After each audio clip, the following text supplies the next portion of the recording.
Hey guys, welcome back sa BR Backyard, and for today's video may nag-request na update daw sa ating mga guppies na nagkaroon ng Camelanus.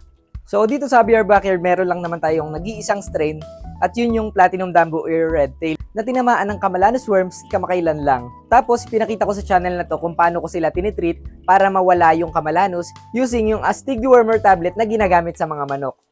So kung bago ka sa channel ko at gusto mong makita, just keep on watching.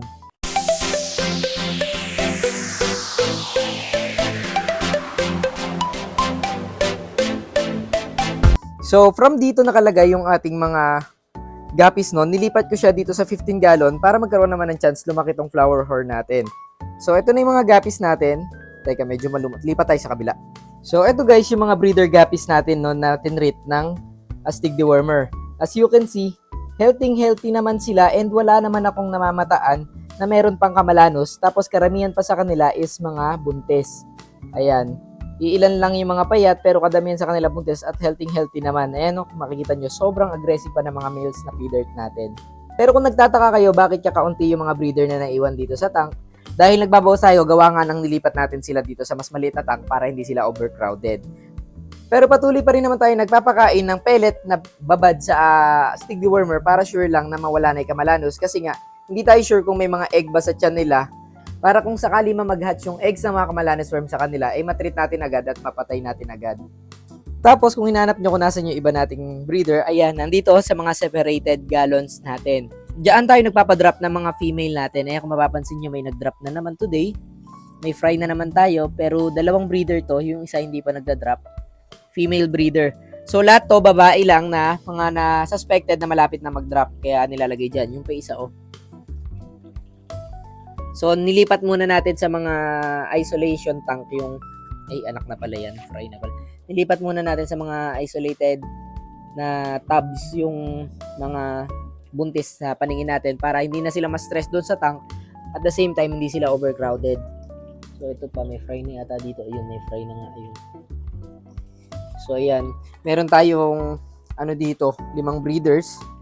Tapos, dito, meron tayong mga juvenile.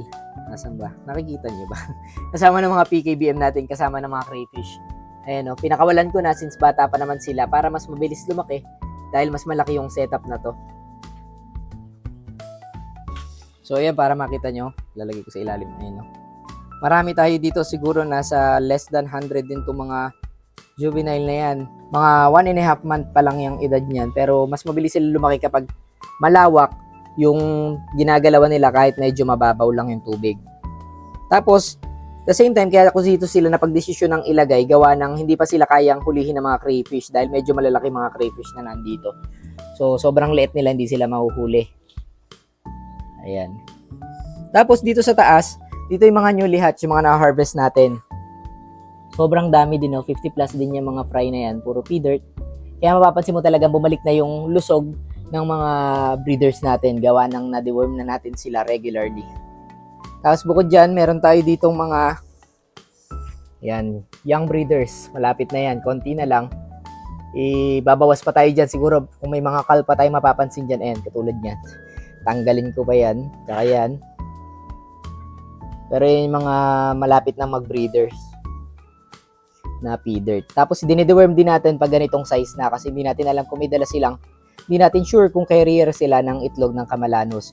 Baka kumalat dito sa BR Backyard, kaya pati yung iba nating isda, pati mga balon mollies, at iba pa, lahat yan, ginagamitan natin Camelanus. Pero kapag merong crayfish na kasama, hinay-hinay lang kasi hindi ko alam kung maganda effect nun sa crayfish natin. Pero so far, wala pa naman tayo nakikitang masamang effect. Dito pa pala sa ilalim, kasama ng mga craylings, ayan, sandamukal na guppies din pala to. Kita nyo ba? Ayan guys, oh. Sobrang daming guppies din yan. Napakabilis dumami lang ng feeder simula nung ginamit natin yung Astig Dewormer nung nawala yung Camelanus. Kasi napansin ko na i-interrupt yung panganganak kapag may Camelanus eh. Akala mo buntis pero puno lang pala ng Camelanus yung tiyan. So ayan, okay naman sila. All goods naman, idol. And tuloy ang breeding ng ating mga feeder. Share ko na nga din pala sa inyo, idol. Yung planted rep tub natin ay talagang napulpog na ng mga hair algae. Mapapansin nyo, patay na yung karamihan sa halaman natin, marami na tayong bakanting tabs at nagsasuffer pa yung iba nating halaman. Dito rin sa kabilang tabo, simula nung tinanggal natin yung platinum butterfly koi, pumangit na yung itsura ng ating mga halaman. Hindi ko alam kung bakit. Baka medyo nagkukulang na sila ng nutrients, kaya kinain na sila ng lumot.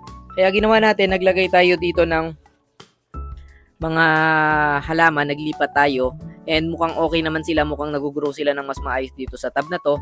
Mas shaded yung area na to.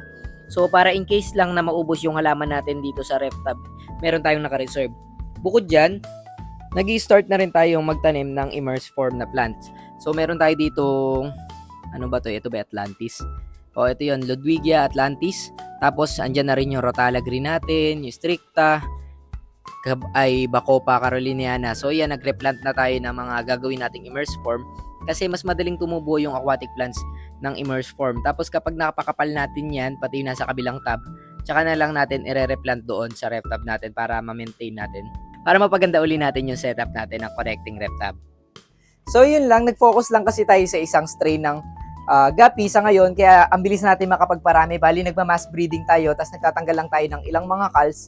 Tapos, ang focus natin talaga dito ay makapagparami ng feeder. At gusto ko kasi isang strain lang kasi mas nagagandahan na kung tingnan yung uniform sila na magkakamukha sa isang pan. So, yun lang idol na i-share ko lang sa inyo. And bago tayo mag-end ng video, shoutout muna kay Pops Roofing Vlog. Ayan, shoutout sa iyo. Maraming salamat sa patuloy na pagsuporta.